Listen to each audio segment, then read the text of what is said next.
جب سب جہنم میں پہنچ جائیں گے تو شیطان کہے گا وقال الشیطان، اور کہے گا شیطان لما قضی الامر، جب فیصلہ چکا دیا جائے گا، کیا کہے گا؟ ان اللہ وعدکم وعد الحق، بے شک اللہ نے تم سے وعدہ کیا تھا، وعدہ سچا۔ کس چیز کا وعدہ؟ قیامت کے آنے کا، جزا سزا کا۔ وَوَعَدتُّكُمْ فَأَخْلَفْتُكُمْ، اور میں نے وعدہ کیا تم سے، پھر میں نے تم سے وعدہ خلافی کی۔ اللہ کا وعدہ سچا تھا اور میرا وعدہ جھوٹا تھا۔ وَمَا كَانَ لِيَ عَلَيْكُمْ مِنْ سُلْطَانٍ، اور نہ تھی میری تم پر کوئی دلیل، یعنی میرا تم پہ کوئی زور نہ تھا، قوت نہ تھی۔ إِلَّا أَن دَعَوْتُكُمْ، مگر یہ کہ میں نے تم کو دعوت دی۔ فَاسْتَجَبْتُمْ لِي، تو تم نے میری بات مان لی۔ فَلَا تَلُومُونِي، تو تم مجھے ملامت نہ کرو۔ وَلُومُوا أَنفُسَكُمْ، اور اپنے آپ کو ملامت کرو۔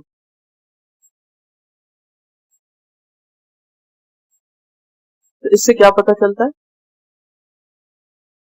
کہ قیامت کے دن شیطان سچ بولے گا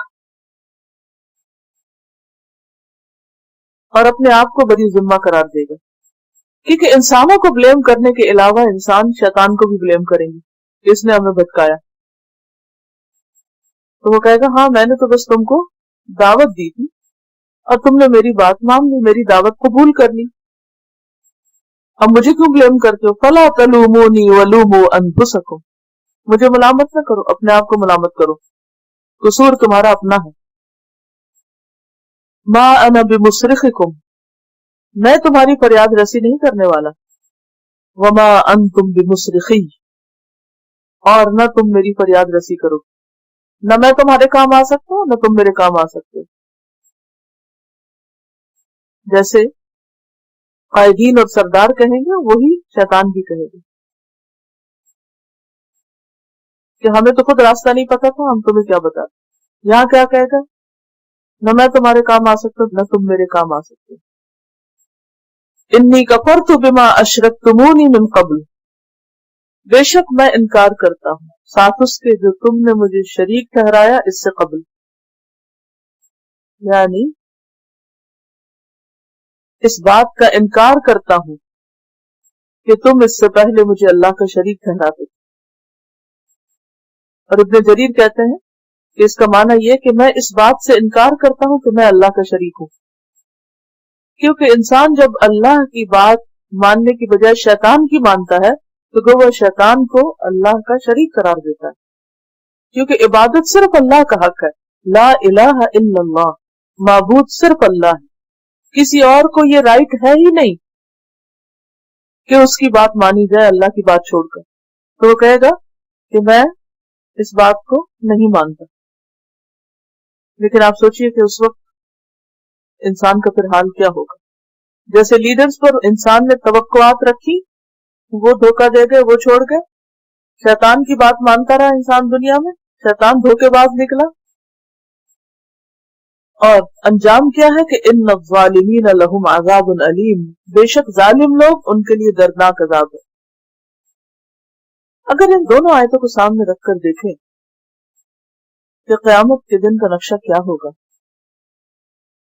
اور اگر پچھلی آیت اس سے پہلے والی آیت کو بھی ساتھ ملا لیں، تو ایک طرف یہ ہے کہ انسان نے اگر کچھ عمل کیے وہ بھی اڑ گئے، اب ہاتھ میں کچھ نہیں، گویا کسی کا مال اپنا چلا گیا، چوری ہو گیا۔ اب انسان اس سے فریاد کرتے کہ پلیز میری مدد کرو، مجھے کچھ دو، میں تمہارے کتنے کام آتا تھا۔ وہ کہ نہیں، اس وقت تو ہم خود بڑے محتاج، ہم نہیں دے سکتے۔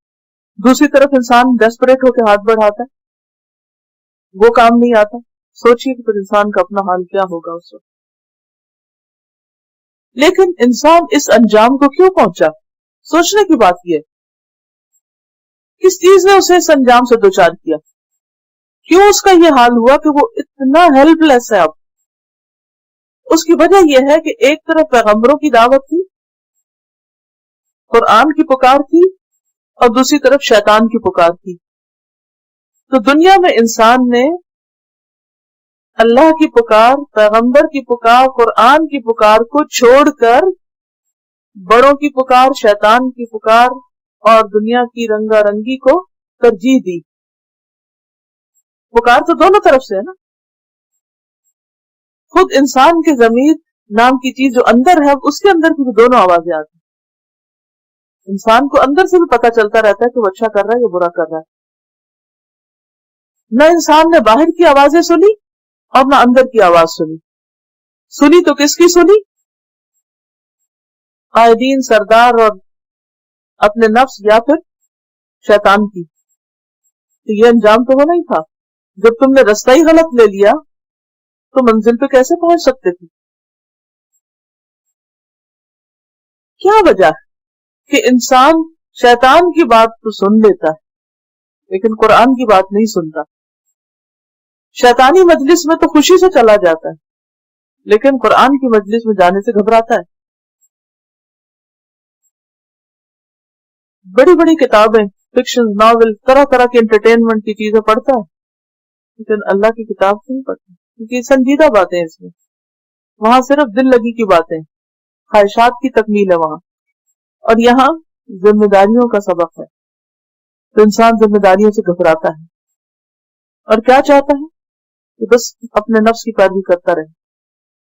تو جب انسان اپنے نفس کی پیروی کرتا ہے اور اللہ کو معبود نہیں مانتا تو پھر یہ انجام تو ہونا ہے. ٹھیک ہے، ہم ہر وقت نفس کے پیچھے چلتے ہیں. ہمارا دل کس چیز میں لگتا ہے؟ مزہ کہاں آتا ہے؟ مزے کی تلاش میں رہتے ہیں.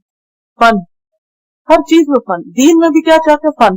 تو جب ہم ہر وقت فن کی تلاش میں ہیں، ہر وقت عیش و عشرت کی تلاش میں ہیں تو پھر سنجیدہ بات تو نہیں دل کو لگے گی. اس کے لیے بھی انسان کو اپنا مزاج بنانا پڑتا ہے.